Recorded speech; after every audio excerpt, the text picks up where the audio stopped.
Just before we started this panel, I asked, because I'm sort of running out of inspiration, I asked my panelists what they felt was the single most important question to ask on this panel discussion.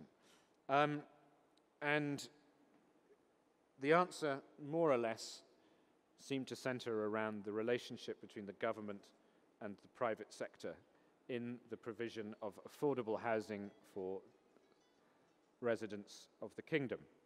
When I use the word affordable housing, I am using it in its broadest sense, meaning houses of all sizes and budgets, costs, that are affordable for different types of people. I'm not talking about necessarily low-cost housing, talking about the affordability of housing generally.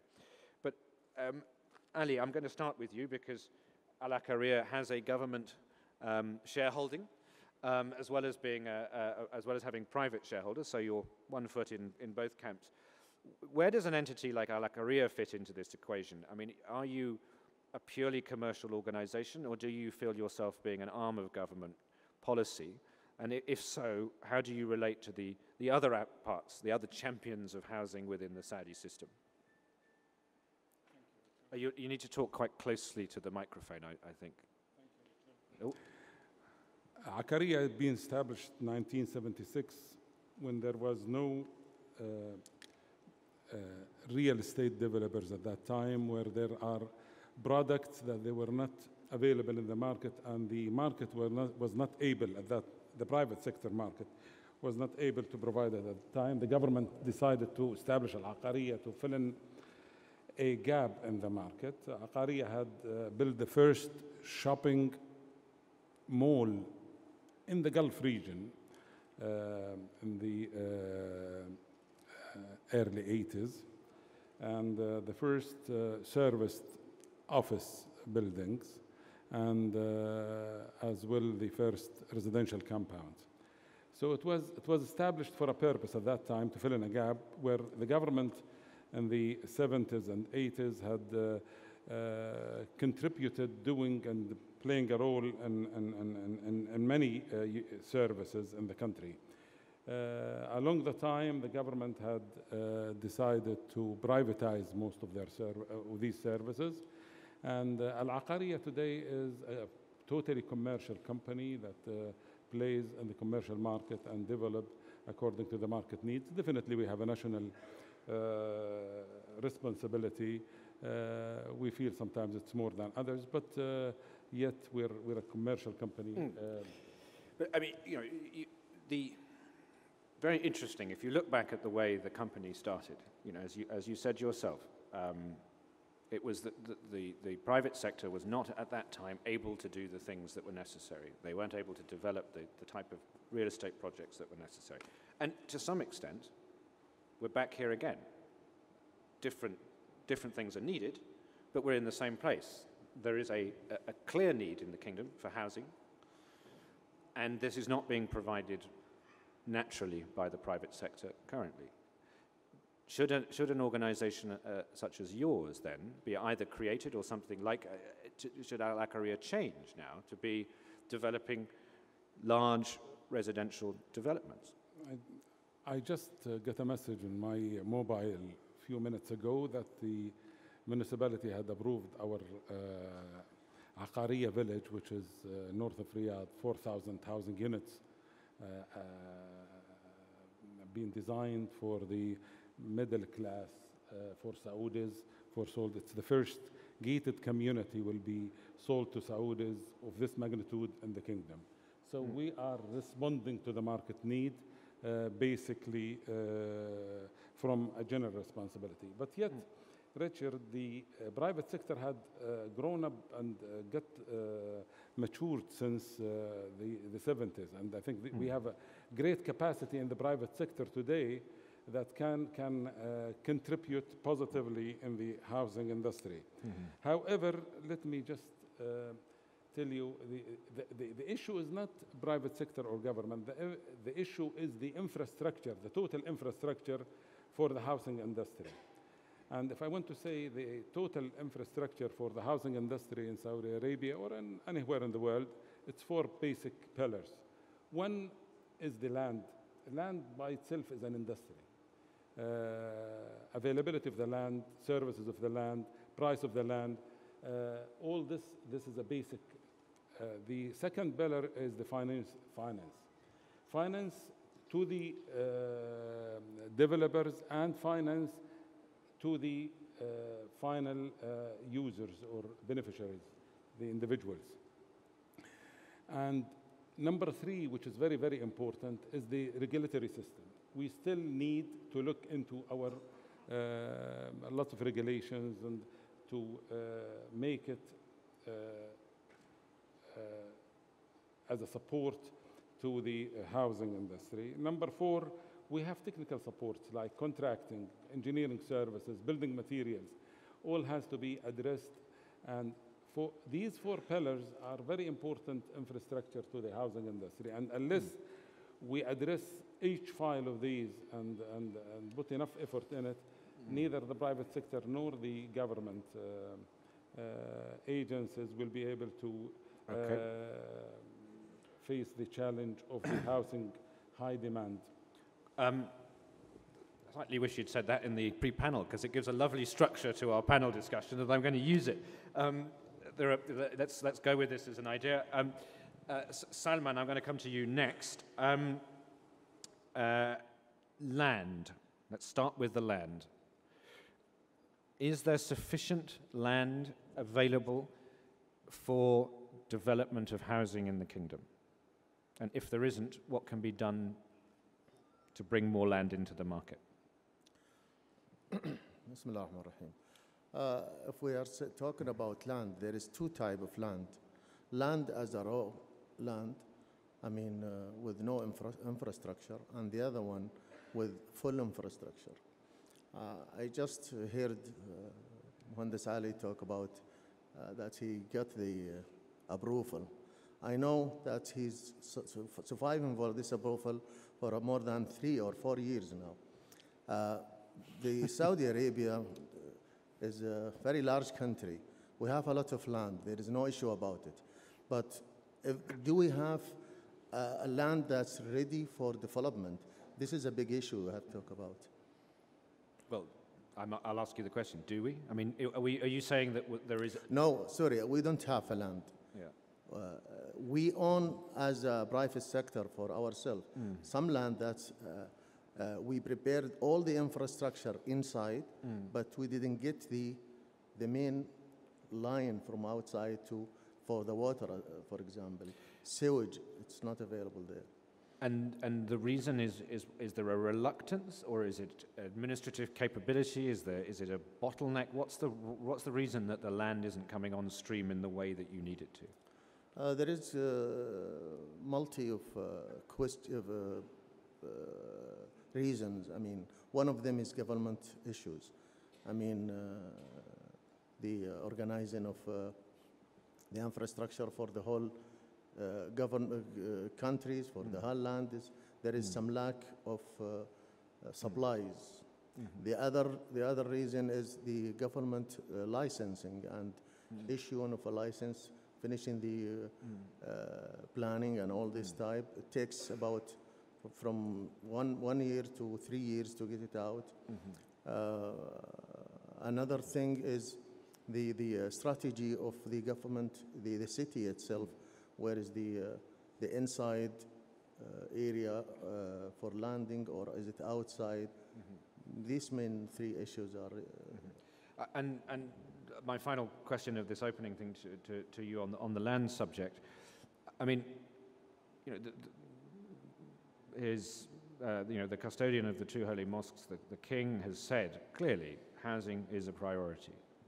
It's a national policy that everybody knows about. And that's great, and that's a good thing that it's getting that sort of attention at the very highest level. But what you seem to be saying is that the bottlenecks that have existed for many years, the administrative bottlenecks, the bureaucratic bottlenecks, are still there, even a year after he made it a priority. And have you seen change in the last year in this? Have you seen a more willingness on the part of government to say, look, we need to get better at this? I mean, it takes time, but have you seen any change since this was? No, we hear more than we see. At the moment, we hear a lot. The Ministry of Housing is talking about regulation through the funding bank. They are talking about the strategy. There is a lot of talking outside, but in reality, we didn't see anything that supports the housing development, so to speak. I wish God help them, inshallah, bring out something in the near future so we could enroll ourselves there to add something to the market. Okay, we'll come back to that. Dr. Ibrahim, the same question. Let's stay on the land topic. One of the things that showed up in our research is that people, and why not? Why shouldn't they? Really view land as an asset, not for development. They're not buying land in order to develop it. They're buying land because they buy it, they hold it, the price of the land rises, they sell it. It's a one-way bet on an asset. Should more be being done within the kingdom to encourage people or insist that people use land for development as opposed to as a financial or speculative asset? Oh, go on. Alhamdulillah wa salatu wassalamu ala rasulih. I'll be more optimistic than Mr. Salman, that I think we have a huge reserve of land and all the urban boundary of all the cities of Saudi Arabia. And I will show some statistic, and this statistic is from the Ministry of Municipality and Ministry of Housing. And this statistic, which already I memorized it, also it is one of the appendix of the draft of the National Housing Strategy with the expert from GIZ, the consultant for the Minister of Housing, and they're written in, I think, page 46 and also another in 56, that there are a huge inventory of land inside each cities. For example, in Riyadh, there is 3 billion square meter within the urban boundary, which can accommodate to build 3 million housing unit, enough for 10 years coming. But I think everybody knows there's plenty of land. I mean, all you have to do is look out the window and you can see it. I mean, you know, there's a just in the next lot, that building there has been empty since we started running this conference, and it remains so. But as Salman said, but excuse me, let me complete the picture. Okay, but I mean, we also about, can we use this land? All over the kingdom in Saudi Arabia, the inventory of land is total to 21 billion square meters. And this is accumulated through what is called as a grant government system to own the land. So maybe this grant system was good for time of development, but it now need to be regulated, to have some motivation for the owner of the land, to be as a partner with the Minister of Housing or a partner with Mr. Salman, Saedan, or other developer, or also the government can motivate them to finance the utilities infrastructure. This is the carrot. But if some of them didn't really stimulated by the carrot, they can put the zakah, annual zakah on this land. I am sure if there is a regulation from the government that this land, which is inside this city, just the government say it will be zakat on it, I'm sure this guys will run. Will run, the price will not go up, will run and will be as obedient partner for development, because they should have a social responsibility. Because you see that if there is any monopoly in cement or iron products, Ministry of Commerce go quickly to regulate the market. If we are regulating the commodity and the product that is part of the housing, it is very important to regulate the land, which is the basic requirement. And now the price of land in Saudi Arabia is the highest in the world. It is 50% of the housing cost.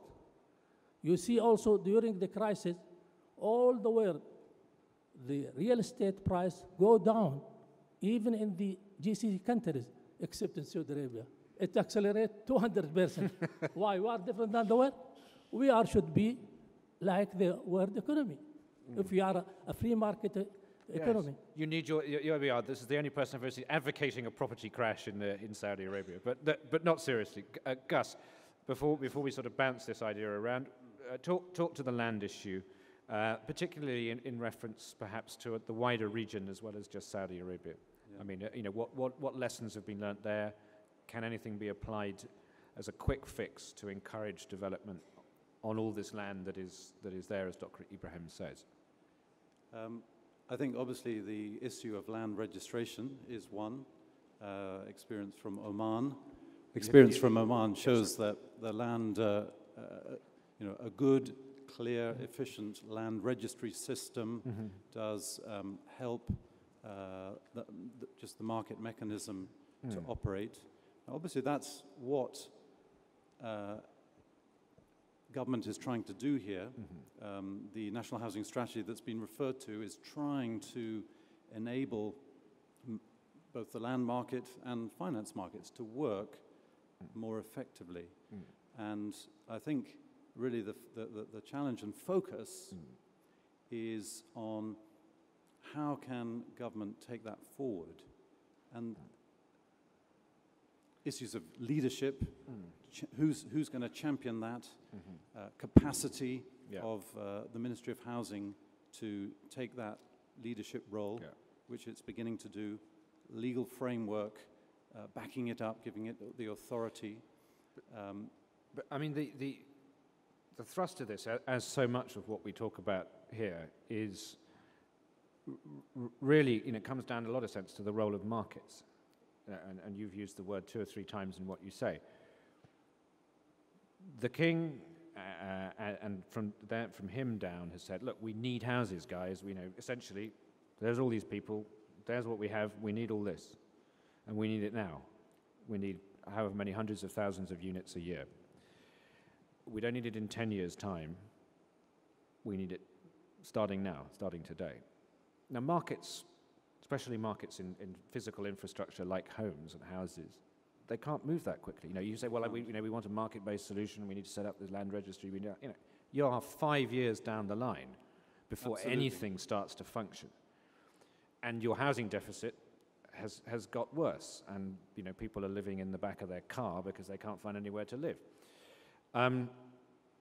So the market isn't going to solve this problem quickly. So I mean, the need to solve it quickly is very great. And so what do you do? You're the government. I've just promoted you to the Minister of Housing. Today, temporarily. We wish that they were here in this discussion. Well, we've asked them. We've asked them. That maybe they. Let's hope that they come next year. But seriously, on a serious point, there are examples around the world where government has got into large-scale delivery on the supply side to meet large need in a short space of time. Now, that is not without its problems, because the very market development that the potential housing strategy here, the very market development that it's trying to achieve, could be off-railed by government coming in and supplying large amounts of supply.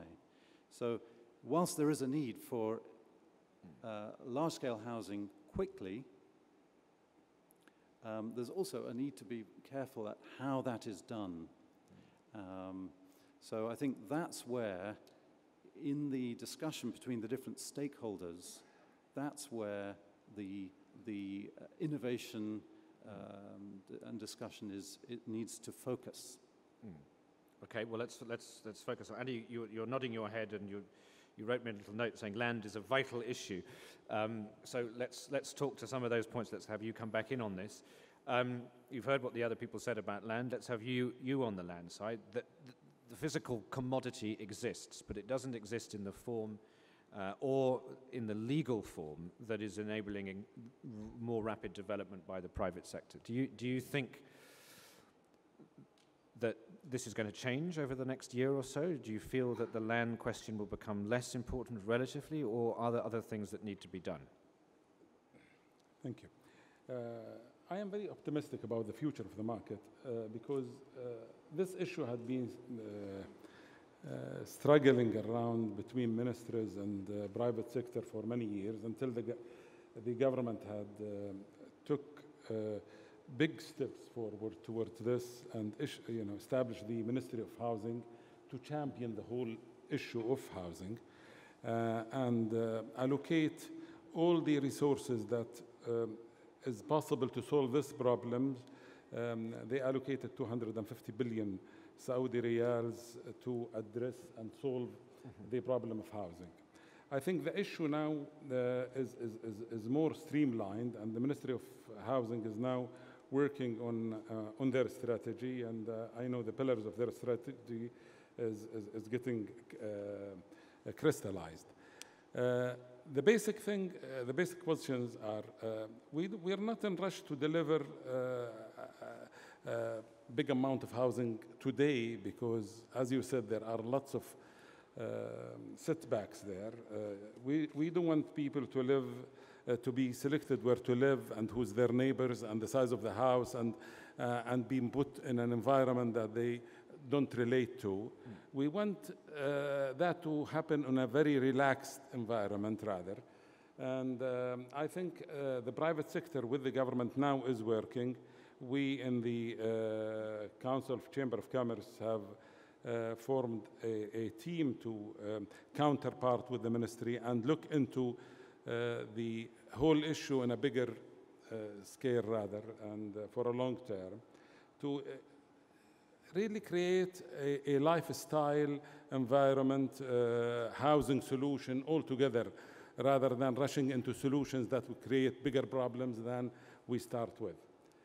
The most important issue is we believe that we have a finance now from the government, which is 250 billion, that could create a sustainable housing program for Saudi Arabia for good.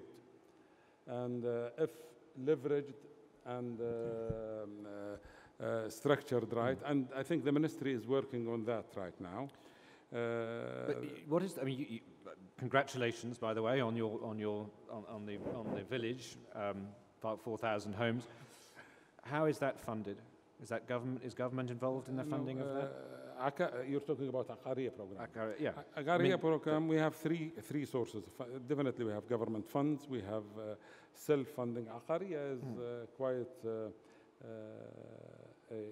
relaxed financially, well-managed company. Well-managed. So says the chairman. Yes, yeah. It's the quality of the staff, isn't it? Thank you. As well, we have commercial, banks support definitely. But this is one of the things, if we have the right cycle of development, you don't need much of, because this is the real estate is especially the housing that addressed to be sold to Saudis will be self-financed, most of it. So we sell on the plans and we actually generate money from direct sales on the plans. So you don't need much finance except initial to move the project forward. We have some experiences that we've sold one compound in Medina in 2 weeks. So and it was a pre-sale. So that creates a lot of cash into the financing. I don't think financing is a big issue except on the demand side. The issue of the finance is the affordability, the ability of the young Saudis to afford these payments for housing. Yeah. And if we take the average Saudi salary today is 5,000-6,000 riyals, and that would not be enable him to to pay a 600 or 700,000 home with its finance. Let's leave the retail side, because I want to come to that as the third part of things. But you seem very bullish about both the market and about the availability of financing from the developer's side. And we will, the second half of this panel will be definitely about the retail side when we open it up. But Salman, you seem to be the least happy of our panelists on this one. I mean, we've talked about land, let's talk about the developer's finance. Do you find a sympathetic voice when you go in to visit a bank here in the kingdom and say, look, we want to develop this, we have some government policies that make us want to do this? Are the banks willing to finance these projects on a basis that you find to be acceptable? In real life, they are trying to, but when you go to a bank to ask them for a loan to develop a project, they deal with you rather than with the project itself. I mean, they don't take the deed of the land as a collateral. They also ask for personal guarantees. I mean, the commercial bank now here, they are not playing their right role in the financing for the real estate projects. Even though they only give about 30 to 35% of the land price or value. With the push from the government, they move a little bit, but we need more from them. I mean, we need more regulation. They have their issue about regulation and preparing this type of funding. But for me as a developer, I'm not getting enough funding to start my project. In Saudi Arabia, you have to have 100% finance in order to start your fund. I mean, Akaria now has a lot of money in their bank. They are not putting it in the market yet. I don't know why, but they are not an issue here. I mean, we should take them out of this discussion, because in the housing, they are talking about the commercial. We need housing. Sure. And we need this money that they have in the bank put it into the market to do something. We need the cooperation between them and other small developers, pushing the market to bring an affordable house. An affordable house definition is a house that you build and maintain with about 35% of your monthly income. In real life, it's not.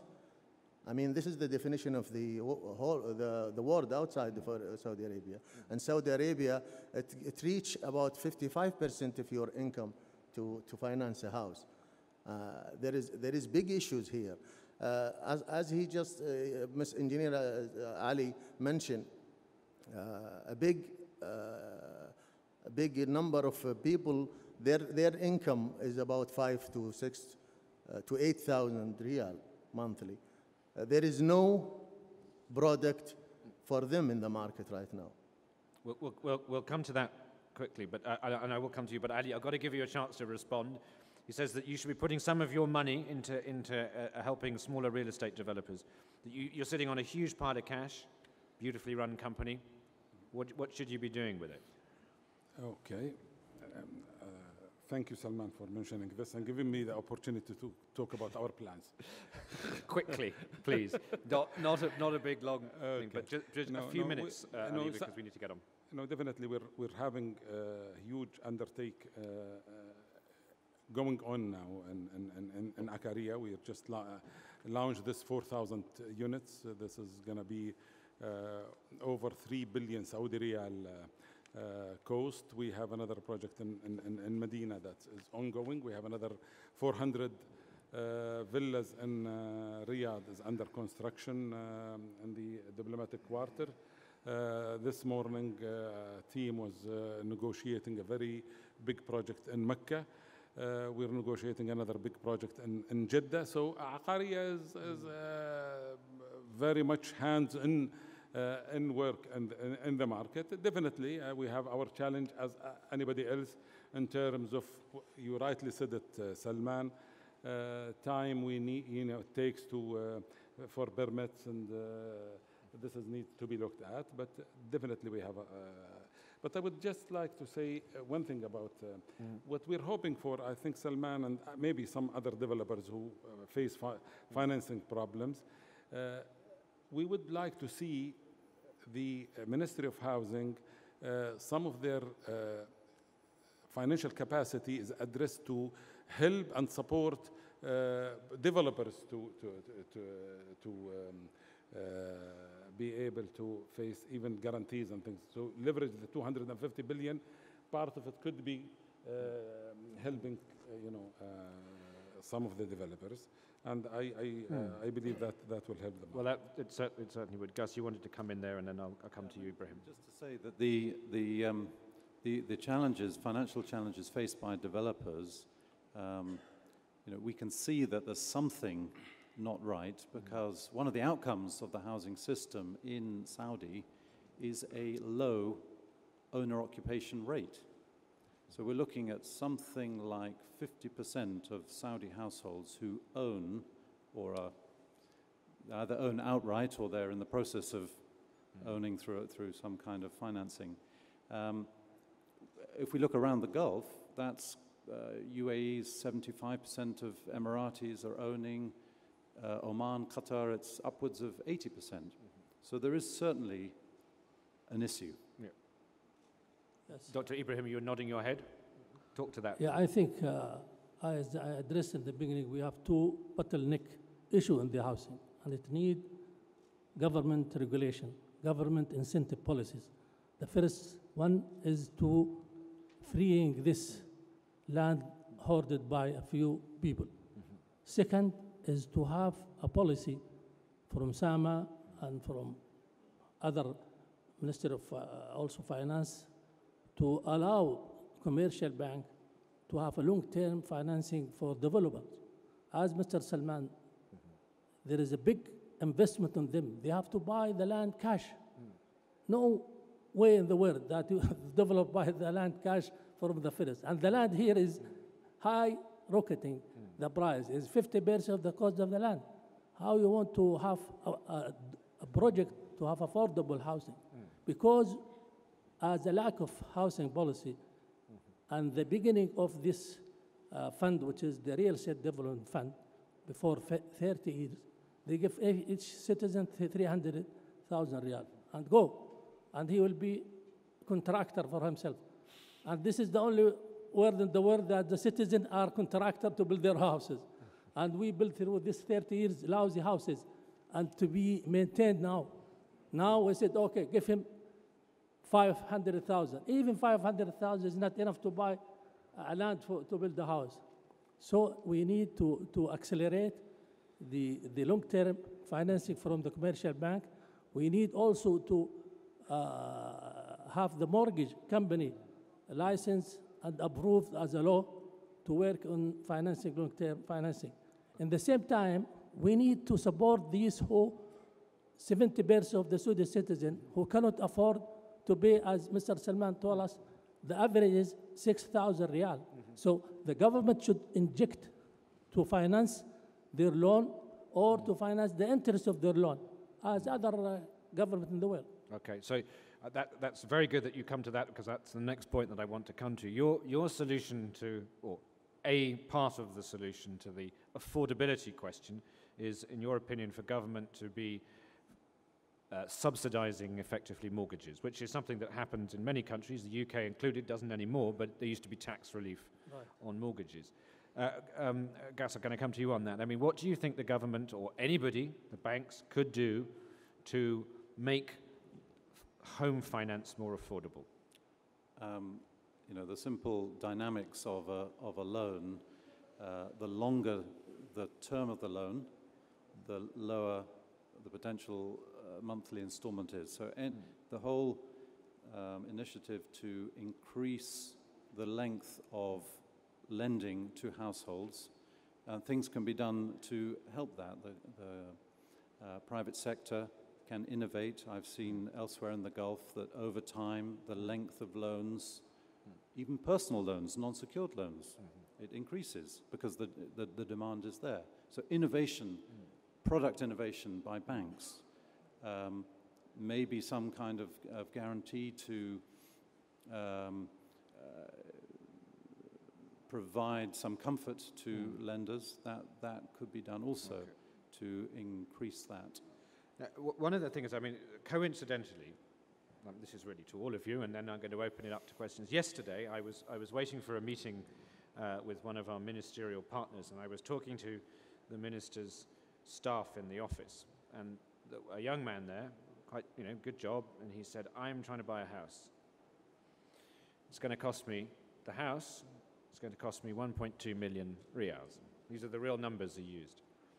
He said, once I've paid off my mortgage, the house will have cost me 2.4 million riyals.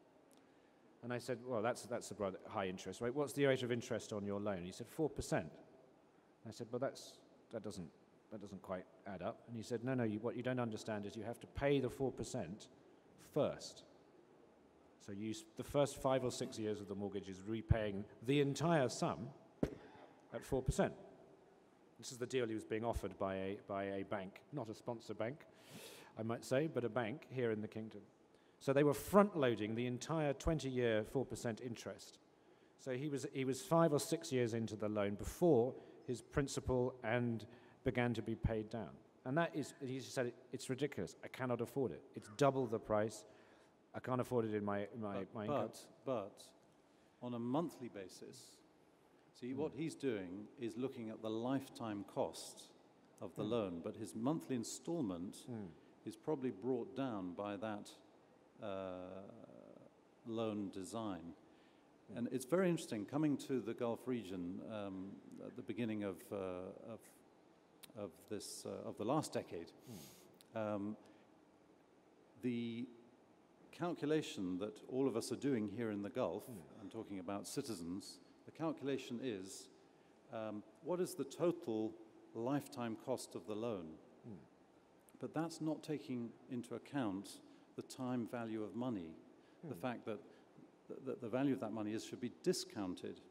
So effectively, consumers are not discounting that, nor in an environment at the beginning of, up to 2004, of very, very low inflation, almost zero inflation, people were not factoring in that with inflation, the value goes down even further.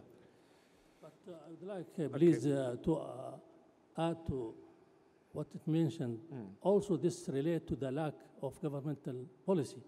Because if SAMA put a cap ceiling on the interest for citizens who want to buy a house for 20 years, that those banks should not really pass this ceiling. Now there is no ceiling. All the bank is really would charge the citizens what they want. At the same time, there is no competition. If there is like what they call foreign banks here or Gulf Bank to finance the citizen for buying the house, look what will happen. If you remember for 15 years, when just we have a company of mobile, the slip cost 10,000 riyal to buy. Now even they distribute now in the market, no one wants to buy it. Competition's good. Ali and Salman, and then I want to open for questions. Okay, I'll relate this affordability to three main issues. One issue is the financing, as you say it, and I think there is a big competition now in the market in the banks, and we all know they're coming to the lowest possible rates for home financing, but still with a very low salary average, this is still challenging to the Saudi. I think the three issues is the affordability from the guy, the banking, and this needs subsidy. But there is an important element here I would like to. I think the product in the market is not right, and the culture of the demand is not right. The young chaps, many days, young Saudis comes to my office. He's young, his salary is 8,000 riyals, and he wants a villa for 1.5 million Saudi riyals, 500 square meters. And I tell him, how big is your family? And he said, I'm just planning to marry next summer. So it's just not right. Culturally and traditionally in the world, you buy 3 times a home in your life. So you start with a small home that would be enough for a couple, that can be affordable, that would not load the individuals. It's not just buying a house. Buying a house and paying 50% of your salary, that is a great impact on your productivity, your psychology, it's a great negative impact on the individuals. So I think we need to look into different products, smaller units that can be sold for 350 or 300,000 riyals, that can be afforded by those people with the finance, and give them an opportunity that these will be an asset that they will move in the second, maybe 10 years of their life to a bigger home, and the third, buy life home, which is for wherever he can afford at that time. Yet we need to build these small units with the support services that would make the size is not a big issue for their social lifestyle. Okay, good point, actually. Ibrahim, you want to say something? Could you make it quick, because I really want to get to questions. Mr. Ali Al-Uthman, he mentioned this intelligent idea. And since we have 2 real estate developers here, Mr. Ali represents a joint venture with the government, and Mr. Salman Saedan, he is a private developer. I hope this example of 2 leaders to develop affordable housing, whether a flat or a small home, for those young generation, and that it can buy it in installment 20 years with some arrangement for the maximum 600,000 riyal. Why didn't have the lead? Because we need a leader from the private and the leader from the government. Let now the Minister of Housing, what they are doing, inshallah, they inject this 500,000 units in the market, and those guys and the other, they also have ideal, creative, affordable housing, not more than 6,000. And let also not be greedy for the profit, deduct the profit as a social responsibility. Thank you. Yeah, and we could carry on with this discussion, but I do want to bring the audience in. You haven't had a chance to say anything today, and I'm very aware of that. Do we have any questions? Oh, we have lots of questions. We're going to start with the gentleman there, then we're going to come to the 2 gentlemen there, and then that gentleman there. So go with this guy. Could you? We are a little pressed for time, so could you make it brief? Thank you. Thank you, Richard, again, and thank you to your distinguished panel. The issue of the interest rate, the example that you illustrated, this gentleman who wanted to buy a home for 1.2 million and is gonna, basically it's a 25-year loan at 4%. What the banks are applying here is Rule 78. You multiply the amount of years by the percentage rate, and then you divide amongst the years. So yes, as Gus was saying, that the monthly installment might be affordable, but you are paying a lot of interest on this. And unfortunately, I agree with Dr. Al-Ghafeli, Sama is letting the banks get away with this. Why? Our banks do not have any financial problems whatsoever. Sama should be the regulator. Sama should be the consumer protector, unfortunately. And the sad thing is about this is, you know, this is part of, I think, is social responsibility of the banks. This is part of CSR. Banks, social responsibility? Yes, they should be involved in this. That's a new idea. No, Do we have any bankers here? So, what I'm saying is, you know, when the board of directors or the director general or chairman of the board is in front of a camera or a newspaper or an interview, here giving a check to charity donation or something like that, they're there. But where is the hidden social responsibility towards their citizens? But next panel is full of bankers. There's one here. I suggest that you ask this question again. But not the bankers, but also Sama. And Sama. Sama. Well, Sama is made up of citizens. So No, where is their social responsibility? I was appalled at the way that this deal was being offered to this guy. It seemed that he In was some being, countries of the world, this is against the law. yeah, I mean, Rule 78 is against. Gus, what do you have to say on this, on Rule 78? Please, elaborate. I mean, I think the design of the design of the loan, of course, it could be done in a different way. So you could have, you want a house of $1 million, you borrow $1 million, you repay over the lifetime a price, let's say $1.5 million, or let's say $2 million, and it's divided into equal installments, and the lender. So that would be in a Sharia-compliant way, for example, and the lender would carry the risk of anything happening over the lifetime of the loan. Now that still has the issue, the characteristic that you're borrowing 1 million, but you're paying 1.5 or 2 million. So there, whether it's interest front-loaded or whether it's fixed installments, you're going to end up paying more, but discount it, and if there's inflation, it'll actually be less in real terms. yeah.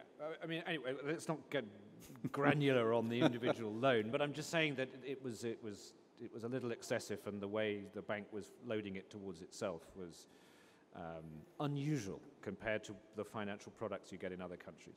I know you want to say something. I'm going to leave you. Just let's have a couple more questions and then final comments, because I'm being glared at by members of my team, bankers, all sorts of people. This gentleman here was very quick with his hand, and this gentleman here. Thank you. Assalamu alaikum. I want to see the views of your guests for the construction methods, innovative construction method, innovative use of building materials, and the applicant of the Saudi building code. The way that house is viewed now is not a way to store wealth. Because you buy a house, you pay your mortgage after 20 years, probably you'll profit from the appreciation in land. And this is not the case, shouldn't be. Yeah, I mean, exactly. There's an implied accretion of value. I want to take two more questions. Gentleman here and a gentleman over there. So we're going 1, 2, and I'm sorry about the other ones. If they're about bankers, save them up for the next panel as well, because they're good questions. Sir, is that not on? Can we have something? Number 2. There you go. Assalamu alaikum, bismillahir-rahmanir-rahim. I just have some issues with the figures given by Dr. Ibrahim. He mentioned that there are 3 billion square meters developed, waiting for houses to be built in. Is that correct? Okay. If Riyadh is 40 by 30 kilometers, that's 1.2 thousand kilometers, which is about 1.2 million square meters. If we have 1.2 billion, if we have 3 billion, I don't know where the hell are these lands. 3 billion is 3 and 9 zeros. This is one issue, and you mentioned about 21 billion square meters. That means 2 1 and 9 zeros. I have a doubt about this figure. I think we need to review that again. Another thing, can I answer this, please, Mr. Richard?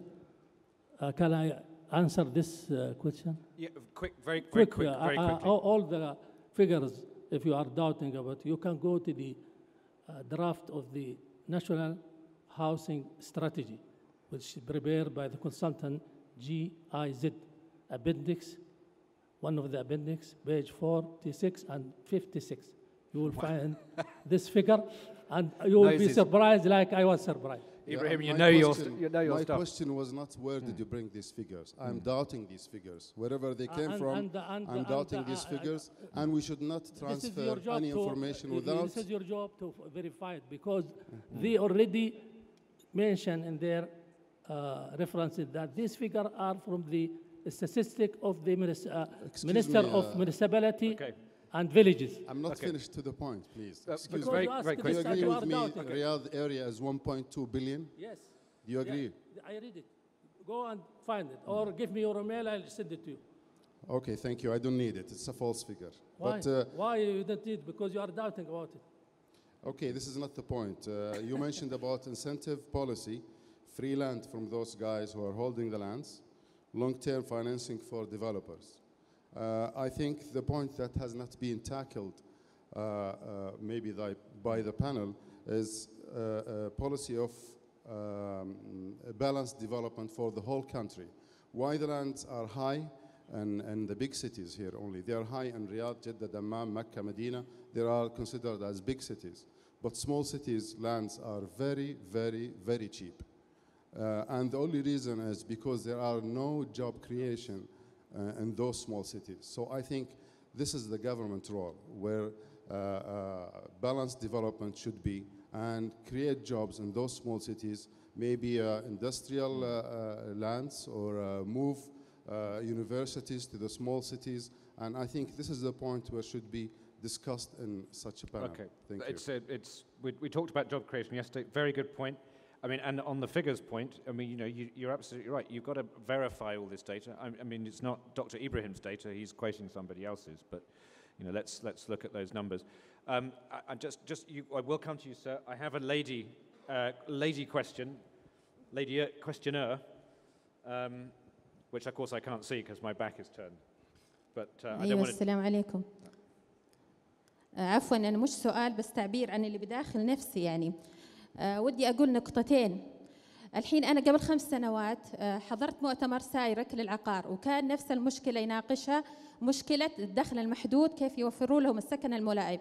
والسنة هذه أنا قاعدة أحضر المؤتمر هذا ولا جديد استجد، فأرجو أن نمتثل لقول الله تعالى: يا أيها الذين آمنوا لما تقولون ما لا تفعلون.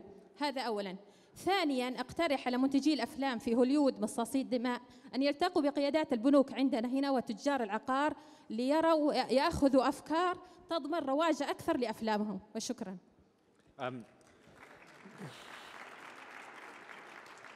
I could tell, even though I speak very little Arabic, I could tell that was a very erudite, articulate, and impassioned statement. But I hope you don't need to know. I don't even need to know. I will ask later. I got a man over there, and then I have to end it.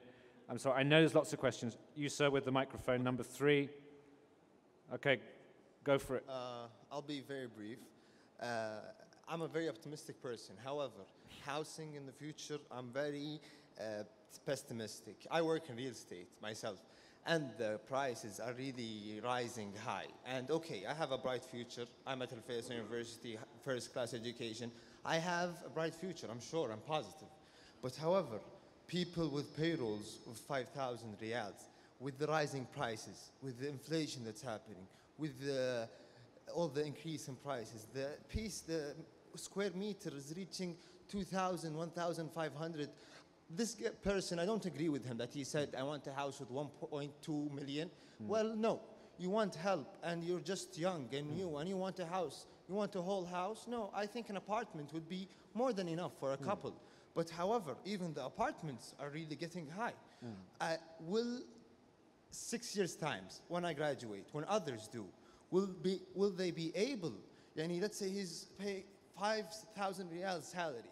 Will he be paying 3,000 and just living on 2?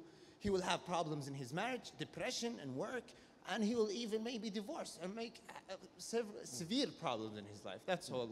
Thank you very much. That is a fantastic question. Thank you very much, very passionate. And we're going to end on that. I'm going to ask that. I forgot I didn't get your name, sir. Abdullah. All I can hear is Abdullah. Well, in 5 years' time, I'm sure Abdullah will be immediately hired by Goldman Sachs or something and millionaire before you know where you are.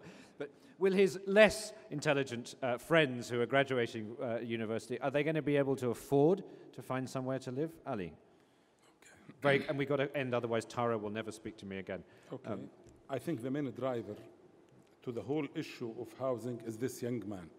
I think his future and securing his future is the main driver, and really it is the thing that the government and everybody has to stand behind solving this problem. And we are supposed, I live your problem, and I think you're 100% right.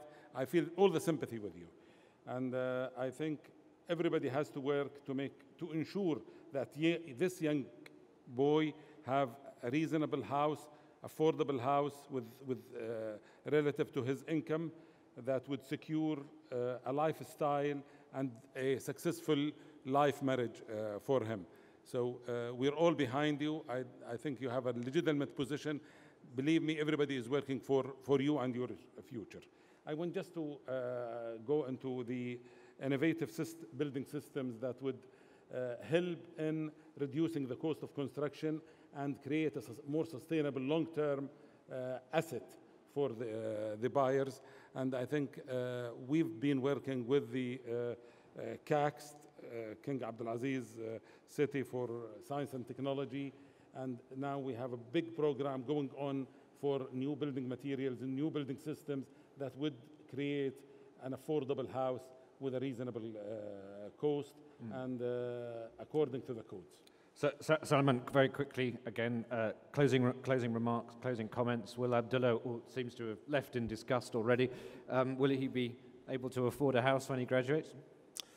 Yes, please. The housing is a big issue for everybody. But being in the market, in the sales, meeting the people, looking at their needs, I found out what the lady over there talked about is right.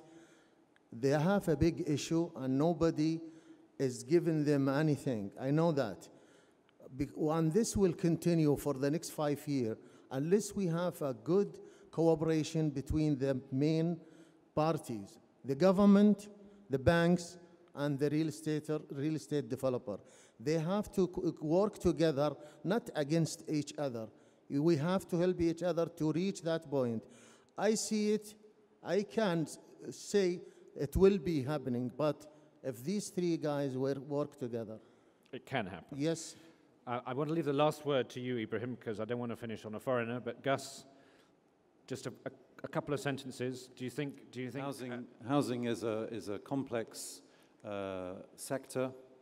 It will require multi-stakeholder solutions. Between those stakeholders, there are different policy goals, sometimes in conflict, and those can really only be worked out as the different stakeholders from the floor, from government, from private sector, developers, from banks, talk and argue ongoing until solutions more are argument. in place. We like that. More argument. Ibrahim, one sentence. No, 2%. 2 sentences. I'll be counting. Two government policies can really meet this expectation. First one is a regulation to put zakah on the land hoarding. Okay. And this will free the land. It will go to the market mechanism. Second, SAMA should regulate a long-term financing for buyers, home buyers, and for developers. And also for those who are low income and middle income who cannot pay the interest, the government should really pay the interest on behalf of them to the banks. Final comment, the real development fund should be changed to a bank, investment, wholesale development bank, not to give any penny to the individual, just to the developers. Okay, very clear. Thank you very much. Thanks to all my panel. One day we're going to do another housing conference, and you can have that all day with this. Mike Caradus, my friend, is going to come and do this banking panel where you can have a good go at all the bankers.